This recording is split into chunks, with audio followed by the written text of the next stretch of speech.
Nagulat ang batang bida nang makita niya sa paliguan ang tatlong bundok sa bulubundukin ng Sierra Madre. Nagulat ang batang bida nang mabangga niya ang isang dalaga at napasubsob sa puting palaka nito. Nagulat ang batang bida nang sa kanyang paggising ay nahawakan niya ang dalawang naglalakihang bola ng pag-asa. Nagulat ang batang bida nang bumungad sa kanya ang babaeng idol pala si Aramina. At nagulat ang batang bida nang siya ay biglang niyakap ng dalawang babae at naipit sa dalawang naglalakihang watermelon. Yan ang nararanasan ng ating main character ngayon sapagkat sa hindi inaasahang pagkakataon, siya ay naging tagapag-alaga ng isang dormitoryo kung saan panay babae ang nakatira dito. Nasunog ang bahay ng bida kung kaya't nagpalaboy-laboy siya sa kalsada at ngayon ay nakakaranas ng matinding kagutuman. Pinakain ng babae at dinala ang bida sa isang boarding house kung saan panay babae ang nakatira dito at nang siya ay maliligo sana ay hindi niya akalaing bubungad sa kanya ang bulubundukin ng Sierra Madre.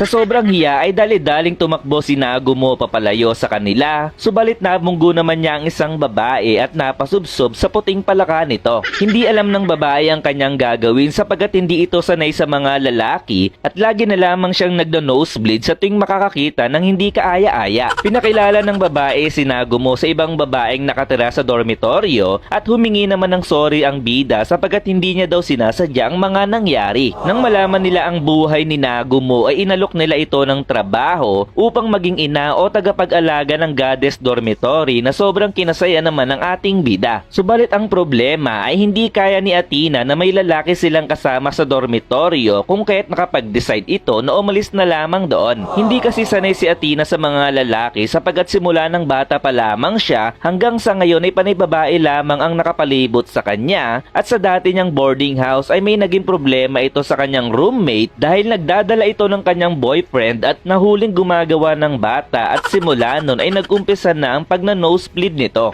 Hindi makapayag si Nagumo na aalis si Athena nang dahil lamang sa kanya kung kaya't hinabol niya ito at sinabing siya na lamang daw ang aalis dahil tinanggihan niya daw ang alok sa kanyang trabaho. Sa gabing iyon ay mag-isa na lamang si Nagumo sa labas at nilalamig pa ito at maya-maya lamang ay nakatulog na ito ng tuluyan at sa kanyang pagdilat ay pasan-pasan na pala siya ni Athena at sa hindi inaasahang pagkakataon ay nahawakan niya ang dalawang malaking bola ng pag-asa kung kaya't si Athena ay nagdugo na naman ng ilong at nawalan ng malay. Masaya ang mga babae sa pagbabalik nilang dalawa at sinabi ng bida na gagawin niya raw ang kanyang makakaya upang hindi raw madismaya si Athena sa kanya. Nagsimula na magtrabaho si Nagumo sa dormitory at doon ay nalaman niyang ang dormitoryong ito ay tinatawag na problem dormitory na siyang iniiwasang tirhan ng iba pang mga estudyante. Kukunin na sana ni Nagumo ang basura sa mga kwarto subalit laking gulat nito nang bumungad sa kanya ang babaeng iniidolo pala si Aramina. Sobrang gulat na naman ang bida sa kanyang natatanaw na bundok at napatanong kung bakit daw ganun ang outfit ng babae at wika naman ng babae ay mas komportable daw siya sa ganung pormahan sa tuwing siya ay gagawa ng mga experiment. Mas lalong pinakita ng babae ang langit na kinakaasam ng lahat kung kaya't si Nagumo ay mas lalong tinakpan ng kanyang mga mata at nakiusap na magsuot daw ng maayos na damit ang babaeng ito. Gumapang papalayo si Nagumo mula sa babae at napasabing isang kwarto pa lamang ang kanyang napuntahan ay sobrang pagod na siya agad at maya-maya lamang ay isang kamay ang humila sa kanya papasok ng kwarto. Pagkatapos ay pinakita na lamang na iba na ang suot ng bida sapagkat doon ay nalaman niyang si Prey pala ay isang cosplayer na mahilig magsuot at isuot ang mga damit sa ibang tao. Binigay ni Prey sa bida ang isang measuring tape sapagkat nais nitong ipasukat kay Nagumo ang kanyang katawan